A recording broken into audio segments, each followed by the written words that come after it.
Hi everyone, and welcome to my channel. Today, we're making a delicious southern classic, Hoppin John.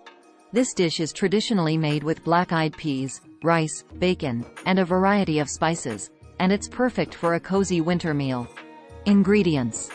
Here's what you'll need to make Hoppin John. 1/2 pound bacon, chopped.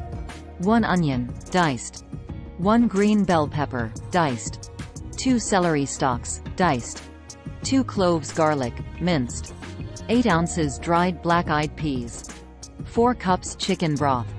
1 teaspoon dried thyme. 1/2 teaspoon salt. 1/4 teaspoon black pepper. 2 cups cooked white rice. Chopped fresh parsley, for garnish. Instructions. In a large pot or Dutch oven, cook the bacon over medium heat until crispy.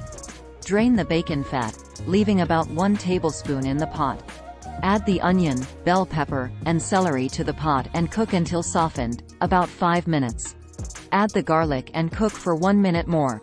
Stir in the black-eyed peas, chicken broth, thyme, salt, and pepper. Bring to a boil, then reduce heat to low and simmer for 1 hour, or until the black-eyed peas are tender.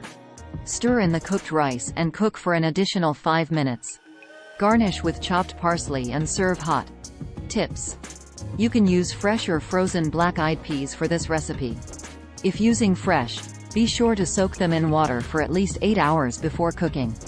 If you don't have chicken broth, you can use water instead. However, the broth will add more flavor to the dish. For a spicier kick, add a pinch of cayenne pepper to the pot. Hoppin John is traditionally served with collard greens or other greens. Leftovers can be stored in an airtight container in the refrigerator for up to 3 days. Thanks for watching. I hope you enjoyed this recipe for Hoppin John. Be sure to give it a try and let me know what you think in the comments below. And don't forget to subscribe to my channel for more delicious recipes.